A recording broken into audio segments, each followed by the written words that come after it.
பக்தர்களுக்கு வேண்டிய வரங்களை வாரி வாரி வழங்கும் ஒரே அன்னை ஆதிசக்தி. ஆதிகோடி பீடம், பவித்ரபுரி சமஸ்தானம், பரமக்குடி மெயின்ரோட், குமரிக்குடி. அனைவரும் வருக, ஆதிசக்தியின் அருளை பெறுக. இது ஊழல் என்றுதான் கருதப்பட வேண்டும். விசாரணையில் உண்மை தெரிய வேண்டும். மாண்புமிகு அமைச்சர் அவர்கள் மறுக்கிறார். அவரது மறுப்பை பலர் நம்ப தயாராக இல்லை. ஏனென்றால் அமலாக்கத்துறை 223 பேஜஸுக்கு ஏதோ கொடுத்திருக்கிறது. அது என்ன என்பது நமக்கு தெரிய வேண்டும். வெறும் அமைச்சர் மறுப்பை வைத்துக் கொண்டு ஒன்றுமே நடக்கலன்னு நான் முடிவுக்கு வர தயாராக இல்லை. திமுகவுக்கு நெருக்கடி ஏற்படுத்துவதற்காக அமலாக்கத்துறை பயன்படுத்தப்படுகிறது என்கிற வழக்கமான பல்லவியை கூறுவதை நிராகரிக்கிறேன். எந்த வழக்காக இருந்தாலும் அரசியல் சம்பந்தப்பட்ட வழக்குகளில், அதுவும் ஆளுங்கட்சி சம்பந்தப்பட்ட வழக்குகளில் தமிழக அரசாங்கம், தமிழக போலீஸ் நேர்மையாக நடந்து கொள்ளாது என்ற ஒரு அபிப்பிராயம் உருவாகி இருப்பது அல்லவா? அது ஒரு துரதிருஷ்டவசமான நிலை. தமிழக போலீஸ் விசாரித்தால் உண்மை வெளிவராது. சிபிஐ தான் விசாரிக்க வேண்டும்.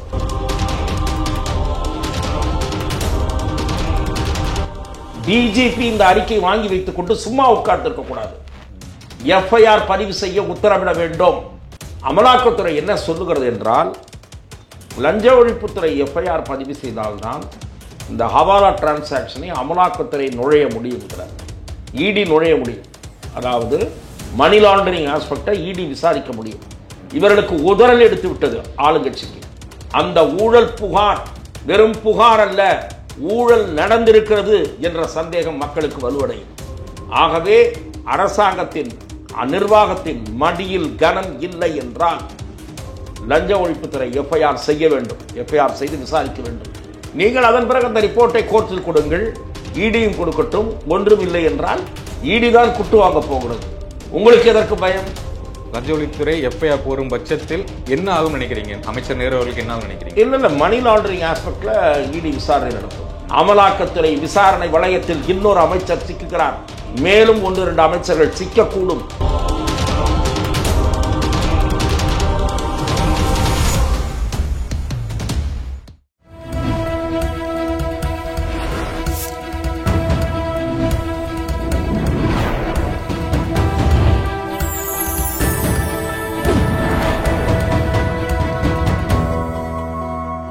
சேனல் 5 தமிழர்களுக்கு வணக்கம். இன்றைய நேர்காணலில் நம்முடன் இணைந்திருப்பவர் மூத்த பத்திரிகையாளர் திரு துக்ளக் ரமேஷ் அவர்கள். சார் வணக்கம். சார் வணக்கம். சார், நேற்று இடி அவங்களுடைய அறிக்கையை விட்டுருந்தாங்க. 2538 பணியிடங்களுக்கு லஞ்சம் வாங்கி பண்ணியிருக்காங்க, 800 கோடி ரூபாய் லஞ்சம் வாங்கியிருக்காங்க அப்படின்ட்டு நேரு அவர்கள் மேலே ஒரு குற்றச்சாட்டு வச்சிருக்காங்க. உங்களுடைய பார்வை என்ன சார்? அமலாக்கத்துறை சில மாதங்களுக்கு முன்பு, என்னுடைய நினைவு சரியாக இருக்குமானால் ஏப்ரல் மாதம் என்று கருதுகிறேன், சில மாதங்களுக்கு முன்பு மாண்புமிகு அமைச்சர் நேரு அவர்களுடைய சகோதரர் Ravichandran, true value homes Ravichandran, Thiru Ravichandran அவர்கள் மீது ஒரு குற்றச்சாட்டு. அதாவது வங்கியிலே பெற்ற கடனுக்கு வேறு வகையிலே அதை பயன்படுத்தி கொண்டார் என்ற குற்றச்சாட்டு. அது சிபிஐ விசாரித்தது என்று நினைக்கிறேன். அந்த சமயத்தில் அமலாக்கத்துறை திரு ரவிச்சந்திரன் தொடர்புடைய பல இடங்களில் சோதனை நடத்தியது. அப்போது மாஸ் டிபார்ட்மெண்ட் என்று சொல்லப்படக்கூடிய municipal administration and water supply, MAWS, அந்த நகராட்சி நிர்வாகம் மற்றும் குடிநீர் வழங்கல் துறை, இந்த துறைக்கு வேலைக்கான பல்வேறு பணியிடங்கள், காலி பணியிடங்களுக்கான ஆட்களை தேர்ந்தெடுப்பது தொடர்பான பேப்பர்ஸ், சில பேப்பர்ஸ் அங்கே கிடைத்திருக்கிறது. ஓகே. நேரு அவர்களுக்கு சகோதரர் அவர் தொடர்புடைய இடங்களில் வேலைக்கு ஆட்கள் எடுப்பது தொடர்பான சில தகவல் பரிமாற்றங்கள், சில ஆவணங்கள் அங்கே கைப்பற்றப்பட்டன என்பது இப்போது டிஜிபிக்கு எழுதியிருக்கக்கூடிய கடிதத்தில் மட்டுமல்ல, ஏற்கனவே கூட ஒரு பத்திரிகையில் வெளிவந்ததாக நான் நினைக்கிறேன். எனது நிலை சரிவாக இருக்குமானால் இந்த தகவல் புதிய செய்தி அல்ல, எனக்கு பழைய செய்தி தான், நான் படித்ததாக நினைவு. ஸோ அந்த தகவல்கள், அப்போது கிடைத்த அந்த பேப்பர்ஸ், டாக்குமெண்ட்ஸ், இவற்றின் அடிப்படையில் அமலாக்கத்துறை விரிவாக விசாரணை நடத்துகிறது. ஓகே. விரிவாக விசாரணை நடத்துகிற போது அண்ணா பல்கலைக்கழகம் நடத்திய தேர்வுகளில் பங்கேற்றவர்கள், விண்ணப்பதாரர்கள், அவர்களில் கிட்டத்தட்ட ஒரு 150 பேர் லஞ்சம் கொடுத்து இந்த வேலையை பெற்றிருக்கிறார்கள் என்பதற்கான சில தடயங்கள் அவர்களுக்கு கிடைத்திருப்பதாக இப்போது டிஜிபிக்கு எழுதியிருக்கிற கடிதத்தில் குறிப்பிட்டிருக்கிறார்கள். மிடில்மேன் இருந்திருக்கிறார்கள், அண்ணா பல்கலைக்கழகத்தைச் சேர்ந்த சிலர் இருந்திருக்கிறார்கள். அண்டு பலன் பெற்றவர்களுக்கு முன்கூட்டியே தகவல் தெரிகிறது, தங்களுக்கு வேலை கிடைத்துவிடும் என்ற தகவல் தெரிகிறது. பணத்தை செல்வாக்கான நிலையில் இருப்பவர்கள், அதாவது பதவியில் இருப்பவர்கள், அவர்களது உதவியாளர்கள், இவர்களுக்கு பணம் வெவ்வேறு வகையில், அதாவது ஹவாலா முறையில் பரிவர்த்தனை செய்யப்பட்டிருக்கிறது என்பதுதான் இப்போது குற்றச்சாட்டு. இதற்கு கிட்டத்தட்ட ஒரு 225 சப்போர்ட்டிவ் மெட்டீரியல்ஸ், சப்போர்ட்டிவ் டாக்குமெண்ட்ஸ், இவற்றை அமலாக்கத்துறை டிஜிபிக்கு அனுப்பியுள்ள கடிதத்துடன் இணைத்திருப்பதாக தி நியூ இந்தியன் எக்ஸ்பிரஸ் பத்திரிகை நேற்றைய தினம் முதல் பக்கத்தில் அந்த செய்தியை பிரதானமாக வெளியிட்டிருக்கிறது. அந்த செய்தியின் தொடர்ச்சி 9ஆம் பக்கத்திலும் இருக்கிறது. அந்த செய்தியை நேற்று அந்த இந்தியன் எக்ஸ்பிரஸ் பத்திரிகை வெளியிட்ட போதே இந்த ஊழல் விவகாரம், இது ஊழல் என்றுதான் கருதப்பட வேண்டும், விசாரணையில் உண்மை தெரிய வேண்டும். மாண்புமிகு அமைச்சர் அவர்கள் மறுக்கிறார். அவரது மறுப்பை பலர் நம்ப தயாராக இல்லை. ஏனென்றால் அமலாக்கத்துறை 223 பேஜஸுக்கு ஏதோ கொடுத்திருக்கிறது. அது என்ன என்பது நமக்கு தெரிய வேண்டும். வெறும் அமைச்சர் மறுப்பை வைத்துக்கொண்டு ஒன்றுமே நடக்கலன்னு நான் முடிவுக்கு வர தயாராக இல்லை. அந்த 223 ஆதாரங்கள், ஆவணங்கள், சம்பந்தப்பட்ட பேப்பர்ஸ் என்ன என்று தெரிந்த பிறகுதான் அதை ஏற்றுக்கொள்ளும் வகையில் இருக்கிறதா இல்லையா என்ற முடிவுக்கு நாம் வர வேண்டும். அந்த செய்தியை வெளியிடும் போதே செக்ரட்டரி, அந்த டிபார்ட்மெண்ட்டுடைய செக்ரட்டரி கார்த்திகேயன் ஐஏஎஸ் உடைய மறுப்பு வெளிவந்திருக்கிறது. திரு கார்த்திகேயன் அவர்களை பற்றியும் ஓரிரு பேர் விமர்சனம் செய்திருக்கிறார்கள். அதற்குள் நான் போக விரும்பவில்லை. என்னிடம் அதற்குரிய தரவு இல்லாமல் நான் விமர்சிக்க தயாராக இல்லை. ஆனால் அமைச்சர் ஒன்றுமே நடக்கவில்லை, எல்லாமே சரியாகத்தான் நடந்தது, திமுகவுக்கு நெருக்கடி ஏற்படுத்துவதற்காக அமலாக்கத்துறை பயன்படுத்தப்படுகிறது என்கிற வழக்கமான பல்லவியை கூறுவதை நிராகரிக்கிறேன். அதை நாங்கள் ஏற்க தயாராக இல்லை, நான் ஏற்க தயாராக இல்லை. இதில் ஏதோ விஷயம் இருக்கிறது என்று தான் நான் பார்க்கிறேன். இது கிட்டத்தட்ட முன்னாள் அமைச்சர் செந்தில் பாலாஜி அவர்கள் எந்த பின்னணியில் வழக்கு பதிவாகி கைது செய்யப்பட்டாரோ அதை நினைவுபடுத்துகிற வகையில் இது இருக்கிறது. பொதுவாகவே வேலைக்கு லஞ்சம் இல்லாமல் வேலை நடப்பதில்லை என்கிற சூழல் ஒரு 20-25 ஆண்டுகளாக தமிழகத்தில் உருவாகி இருக்கிறது. ஆகவே இதை நான் இது நடந்திருக்குமோ என்று சந்தேகிக்கிறேன். நான் எனது சில அரசியல் கட்சிகள் தலைவர்கள் தெரிவிப்பது போல நான் இது முழு விசாரணைக்குரியது என்று நம்புகிறேன், திடமாக நம்புகிறேன்.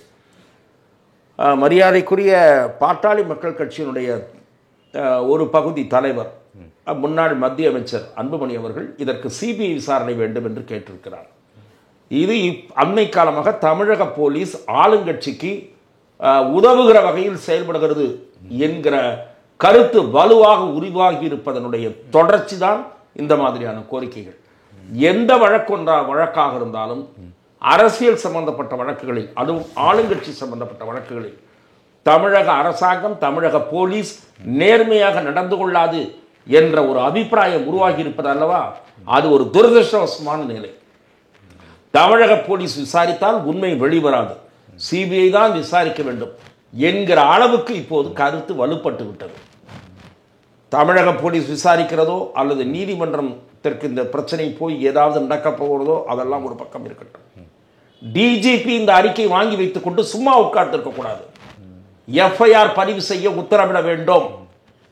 அமலாக்கத்துறை என்ன சொல்லுகிறது என்றால், லஞ்ச ஒழிப்புத்துறை எஃப்ஐஆர் பதிவு செய்தால்தான் இந்த ஹவாலா டிரான்சாக்ஷனை அமலாக்கத்துறை நுழைய முடியும், இதில் இடி நுழைய முடியும். அதாவது மணி லாண்டரிங் ஆஸ்பெக்டை இடி விசாரிக்க முடியும். இவர்களுக்கு உதறல் எடுத்து விட்டது ஆளுங்கட்சிக்கு. அமைச்சர் நேரு அவசரமாக மறுப்பு விடுகிறார்.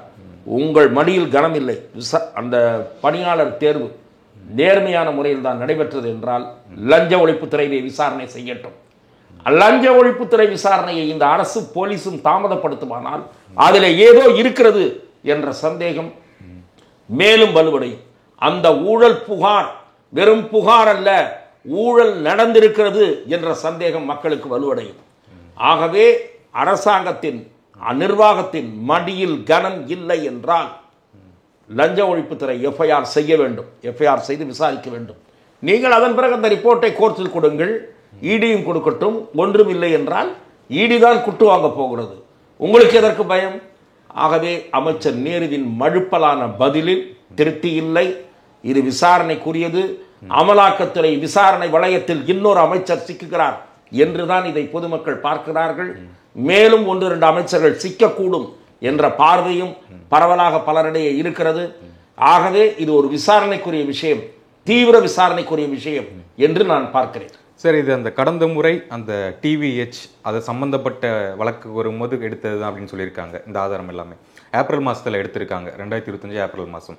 இப்போ 4-5 மாதம் ஆயிடுச்சு. ஏன் இப்போ வெளியிடுறாங்க? டார்கெட் பண்ணி ஒரு அமைச்சர் அட்டாக் பண்ணும் அப்படிங்கிற இடி அப்படி இல்லை. நீங்கள் அன்னைக்கு எடுத்த உடனே எங்ககிட்ட இதெல்லாம் கிடைச்சிருச்சு அப்படின்னு பண்ணிட முடியாது. இல்லை, அடுத்து ஒரு 2 மாதம் இருக்குல்ல. 2500 பேருக்கு இன்டர்வியூ நடந்திருக்கு. அதில் கலந்துக்கிட்டவங்க 1,00,000 பேருக்கு மேலே கலந்துக்கிட்டதான் சொல்கிறாங்க. 2500 பேரும் பணம் கொடுத்து வேலைக்கு சேர்ந்தாங்கன்னு சொல்லலை. இவங்களுக்கு ஸ்பெசிஃபிக்காக என்ன சந்தேகம் வந்திருக்கு? ஒரு 150 கேஸில் சந்தேகம் வந்திருக்குன்னு சொல்கிறாங்க. ஓகே, கிட்டத்தட்ட ஒரு 150 கேஸில் 25 லட்சம் ரூபா கொடுத்துருக்காங்கன்ற மாதிரி இவங்களுடைய குற்றச்சாட்டு, இது அமலாக்கத்துறையினுடைய குற்றச்சாட்டு. இதெல்லாம் அவங்க ஆய்வு நடத்தணும். இது சம்பந்தமான விரிவான விசாரணை நடத்தியிருப்பாங்க. விசாரணை நடத்திய பிறகுதான் இந்த அறிக்கையை தயார் பண்ணுறாங்க. உங்களுக்கு ஏப்ரல் மாதம்னோடனே மே மாதத்தில் கொடுத்துட முடியாது, அவ்வளோ ஈஸி இல்லை. இது ஒரு 2-3 மாதம் பிடிக்கக்கூடிய விஷயம்தான் விரிவான விசாரணை. ஏன்னா இந்த case should not be a weak case. அப்படி இருந்தால் அந்த இடி நீங்கள் சொல்கிறது தான் நடக்கும். பொலிட்டிக்கல் ப்ரெஷரில் இடி ஆக்ட் பண்ணாங்கன்னு தான் வரும். இடி இப்போது சொல்வது முழுமையாக சரியாக இருக்கும் என்று கூற நான் தயாராக இல்லை. ஆனால் இது ஒரு விசாரணைக்குரிய விவகாரம் என்று நான் பார்க்கிறேன். அமைச்சர் டக்குன்னு மறுப்பு சொல்றாரு, தேர்வு முறைப்படி நடந்தது, கரெக்டாக அறிக்கையெல்லாம் விட்டு தான் நாங்கள் பண்ணோம். அவருடைய மறுப்பு உண்மையாக இருக்கும் பட்சத்தில் அவரும் கார்த்திகேயனும் கூறுவதுதான் உண்மை என்று இருக்குமானால் விசாரணை எதிர்கொள்ளட்டும். எங்களுடைய மடியில் கனமில்லை, இதுதான் அவர்கள் முன்பு சொல்லக்கூடிய வசனம். மடியில் கனமில்லை, வழியில் பயமில்லை என்று சொல்வார்கள். So let them order probe for register FIR. விசாரணை நடக்கட்டும், இடியை நடத்தட்டும். இல்லாவிட்டால் எப்படியும் யாராவது நீதிமன்றத்திற்கு போவார்கள், விடமாட்டார்கள். இப்போ பள்ளிக்கரணை சதுப்பு நிலத்தில் எப்படி வீடு கட்டுறதுக்கு அனுமதி கொடுத்தீங்க? சதுப்பு நிலம் எவ்வளவு தூரம் பறந்து விரிந்திருக்கிறது என்ற வரையறையே இன்னும் முடியவில்லை என்று தமிழக அரசு கூறும் நிலையில் அங்கே சில பட்டா நிலங்கள் இருப்பதாக முடிவுக்கு இதுவும் பட்டா நிலம் என்ற முடிவுக்கு நீங்கள் இப்போ அதிலே தவறு நடந்திருக்கிறது என்பதுதான் அன்புமணியின் குற்றச்சாட்டு. சதுப்பு நில பகுதியில், ஈரநில பகுதியில் பட்டா வழங்குவதற்கு அதிகாரிகள் அரசியல்வாதிகளுடைய பேச்சை கேட்டுக்கொண்டு அதிகாரிகளும் அரசியல்வாதிகளும் சேர்ந்து ஊழல் செய்து பட்டா வழங்குகிறார்கள் என்கிற குற்றச்சாட்டு புதிய குற்றச்சாட்டு அல்ல. பள்ளிக்கரணையை விடுங்கள், ஏரி புறம்போக்கு, ஏரிக்கரை, ஏரியாக இருந்த பகுதி, அங்கே வீடுகள் கட்டப்பட்டு இருக்கின்றன. நூற்றுக்கணக்கான வீடுகள் சென்னைக்கு புறநகர் பகுதியிலே கட்டப்பட்டிருக்கின்றன. 20-30 ஆண்டுகளாக லஞ்சம் வாங்கி கொண்டு அதிகாரிகளும் அரசியல்வாதிகளும் இந்த பட்டாக்கள் பெறுவதற்கு உதவியாக இருந்திருக்கிறார்கள் என்கிற குற்றச்சாட்டை ராமதாஸ் அவர்கள் 30 ஆண்டுகளுக்கு முன்பிருந்தே கூறி வருகிறார். நான் எதற்காக இதை சொல்லுகிறேன் என்றால், பள்ளிக்கரணை விவகாரத்தில் கட்டுமானத்தை நிறுத்த வேண்டும், பிரிகேட் நிறுவனத்தினுடைய கட்டுமானத்தை நிறுத்த வேண்டும். அதுவும் விசாரணைக்குரியது. தமிழக அரசாங்கமே கூறுகிறது அந்த பகுதியில் எவ்வளவு சதுப்பு நிலம் இருக்கிறது என்ற கணக்கெடுப்பு முடியவில்லை என்று. முடியாமல் எதற்கு அவசரமாக தூக்கி கொடுத்தீர்கள் அனுமதியை? அப்படியானால் பணம் விளையாடி இருக்கிறது என்ற சந்தேகம் இயல்பாக எழும். ஆகவே அந்த கட்டுமான நிறுவனத்தின் கட்டுமானம் நிறுத்தப்பட வேண்டும். உடனடியாக அந்த ஆணை ரத்து செய்யப்பட வேண்டும். கோர்ட்டுக்கு இன்றைக்கு அதிமுக போயிருக்கிறது, அதை நான் வரவேற்கிறேன். அதிலே உண்மை வெளிக்கொண்டு வரப்பட வேண்டும். ஐஐடி நிபுணர்களை கொண்டு எப்படி மணல் கொள்ளை ஐஐடி நிபுணர்கள் அளவுக்கு அதிகமாக ஆழத்தில் போய் மணல் எடுத்திருக்கிறார்கள் என்று கண்டறிந்தது ஐஐடி ரேடார் மூலம்.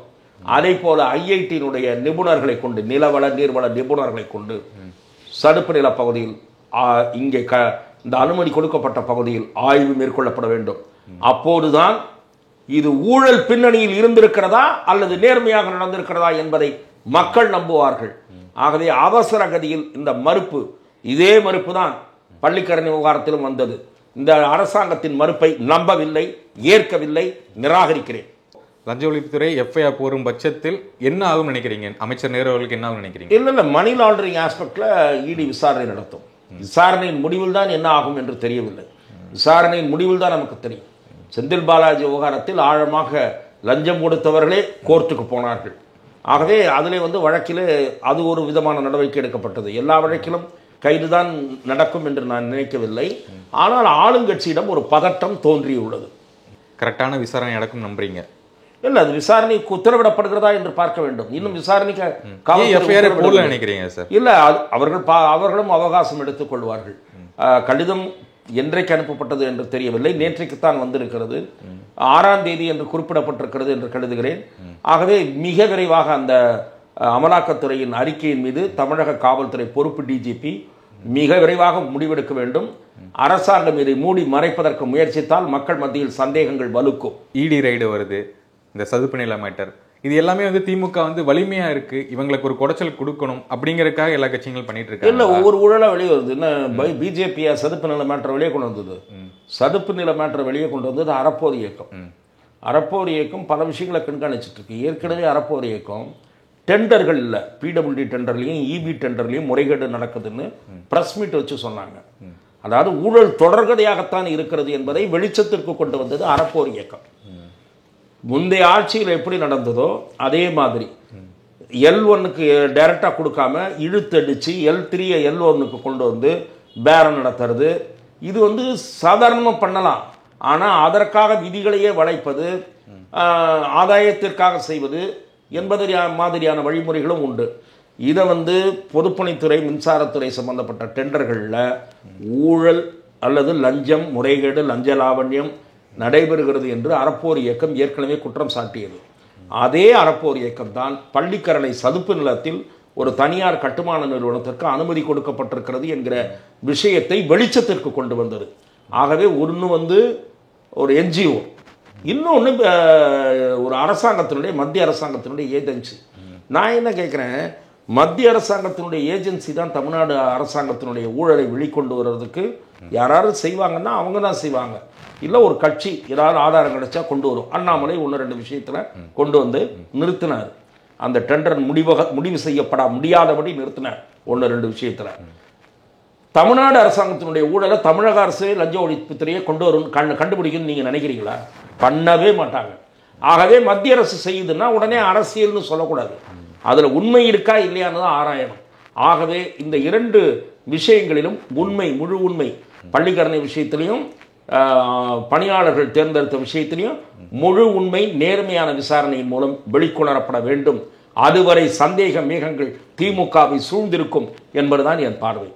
இப்போது தேவர் ஜெயந்தி முன்னிட்டு அவரை பார்க்க போயிருக்காங்க. அந்த சிலைக்கு மதுரை செலுத்துறதுக்காக ஓபிஎஸும் செங்கோட்டையன் அவர்களும் ஒரே காரில் பயணித்ததாக ஒரு விஷுவல் நம்ம பார்த்தோம். அதுலேருந்து நிறைய கருத்துக்கள் வந்துட்டு இருக்கு. உங்களுடைய கருத்து என்ன?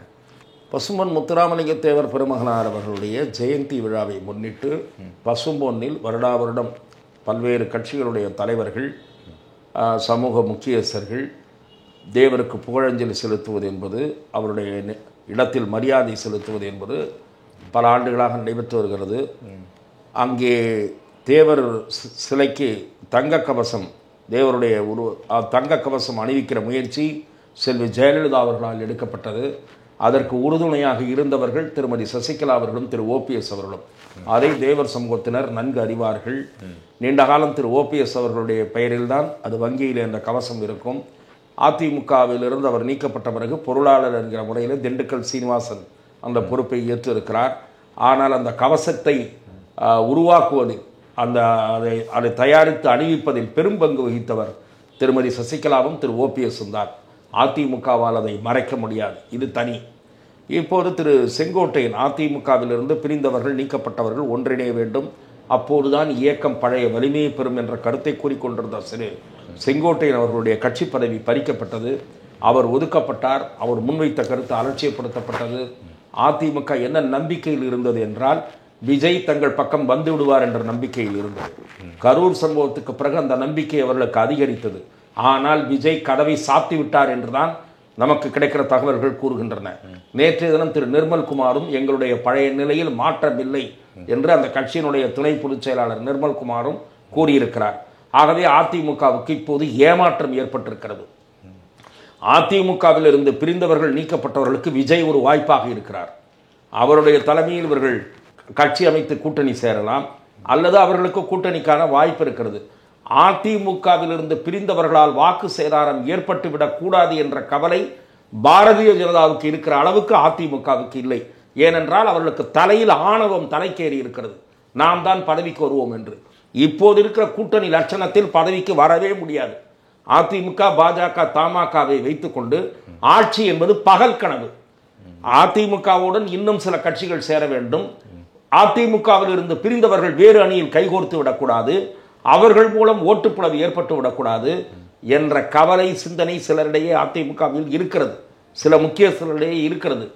அவர்கள் தைரியமாக எடப்பாடி பழனிசாமியிடம் இந்த போக்கை நாங்கள் அனுமதிக்க முடியாது என்று கூற வேண்டும். கூறாவிட்டால் எல்லோரும் சேர்ந்துதான் பாதிப்புக்கு ஆளாவீர்கள். மீண்டும் எதிர்க்கட்சி என்ற நிலை உருவானால் அதிமுக எழுந்திருப்பதை கடினம். மீண்டும் இந்த முறை ஆளுங்கட்சியாக வராவிட்டால் நீங்கள் எழுந்து நிற்பதே கடினம். கட்சி கரைவதற்கும் வாய்ப்பு உண்டாகும். விஜய் பக்கம் போவார்கள், திமுக பக்கம் போவார்கள், பீத்து கொண்டு போவார்கள். அதிமுகவில் இருந்து தேராத கட்சியில் தொடர மாட்டார்கள். இந்த நிலையை திரு எடப்பாடி பழனிசாமி உணரப்போகிறாரா இல்லையா என்பது தெரியாது. திரு ஓபிஎஸ், திரு டிடிவி, திரு செங்கோட்டையன் உள்ளிட்டோர் கூடி பேசி அடுத்த கட்ட நகர்வை மேற்கொள்வார்கள். ஒரு கட்சியாக அமைத்து விஜய் பக்கம் போவதா அல்லது பாஜக வழியாக அதிமுக அணியில் இருப்பதா, அதை திரு எடப்பாடி பழனிசாமி வைத்துக்கொண்டு நான் செய்ய மாட்டேன் என்று திரு டிடிவி தினகரன் கூறுகிறார். திரு எடப்பாடி பழனிசாமி தான் முதல்வர் வேட்பாளர் என்றால் நான் இருக்க மாட்டேன் என்கிறார். பாரதிய ஜனதா கட்சியினுடைய மேலிடம் தலையிட்டு இதில் ஏதாவது ஒரு தீர்வு காணுமா என்பதை நாம் பொறுத்து இருந்துதான் பார்க்க வேண்டும்.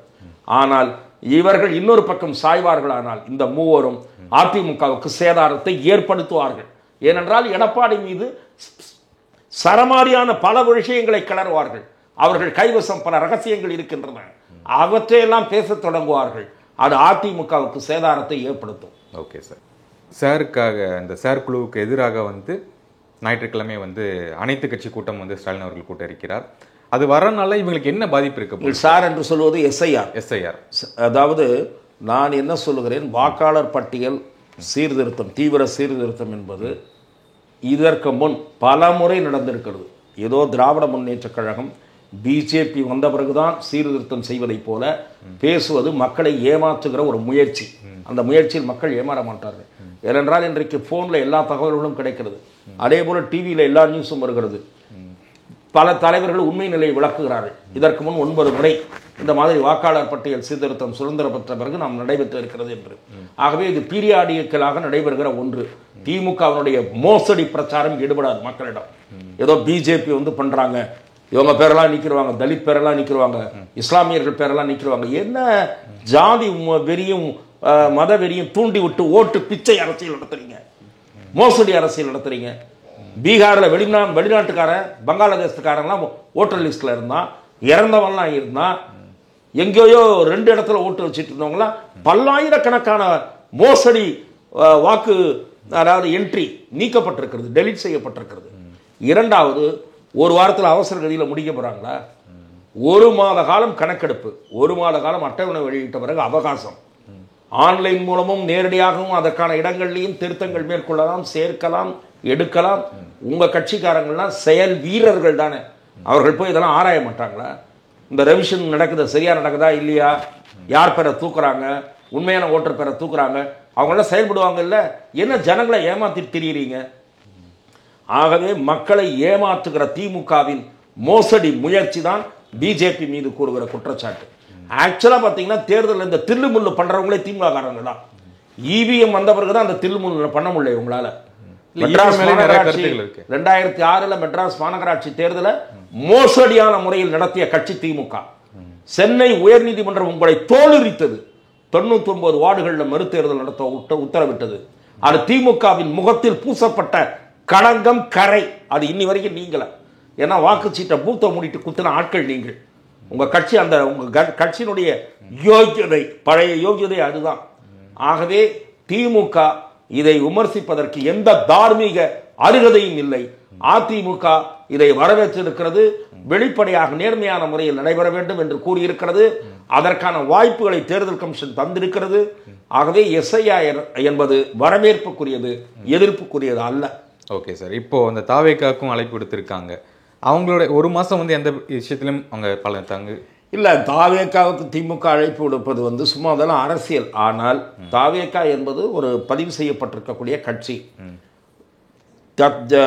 சின்ன சின்ன கட்சிகளுக்கெல்லாம் அழைப்பு போகும் இந்த அனைத்து கட்சி கூட்டத்துக்கு. தாவேக்காவுக்கு வலிமையான மக்கள் ஆதரவு இருப்பதாக பல்வேறு கருத்து கணிப்புகள் தெரிவித்திருக்கிற நிலையில் தாவேக்காவை அலட்சியப்படுத்த முடியாது. தாவேக்காவில் பங்கேற்பது பொறுப்புடன் செயலாக இருக்கும். பங்கேற்க போகிறார்களா இல்லை என்பது நமக்கு தெரியாது. அதன் காரணமாக தாவேக்காவினுடைய அரசியல் நிலைப்பாட்டில் மாற்றம் ஏற்பட்டு விடாது. தாவேக்காவிற்கு அழைப்பு என்பது இயல்பாக விடுக்க வேண்டிய ஒன்றுதான். என்ன ஆகும் நினைக்கிறீங்க சார் தாவேக்காவை பொறுத்தவரை நேற்றைய தினம் நிர்வாக குழு கூட்டம் நடைபெற்றிருக்கிறது. அதில் பல பேரும் நம்முடைய பழைய நிலையை தொடர வேண்டும் என்று பேசியதாக சில செய்திகள் வந்திருக்கின்றன.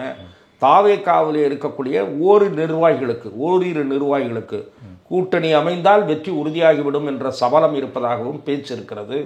ஊர்ஜிதப்படுத்த முடியாத செய்திகள் இருக்கின்றன. ஆனால் விஜய் அவர்கள் ஒரு கட்சி கூட்டணியில் இணைந்து விட்டால் அவர்தான் மாற்று சக்தி என்கிற பிம்பம் அடிபட்டு போய்விடும். அதன் பிறகு ஒரு அணியில் இணைந்து விட்டு பிறகு வெளியே வந்து நான் தான் மாற்று சக்தி என்று அடுத்த தேர்தலில் சொன்னால் அது எடுபடாது. மாற்று சக்தி என்றால் தனியாக நின்றால் மாற்று சக்தி, இணைந்தால் அது ஏதாவது பேர வலிமையை வேண்டுமானால் கூட்டிக் கொண்டு ஒரு கூட்டணியில் இணையலாம். அதை நாம் பொறுத்திருந்து தான் பார்க்க வேண்டும். நேரத்துக்கு மிக்க நன்றி. வணக்கம் சார். வாய்ப்புக்கு நன்றி.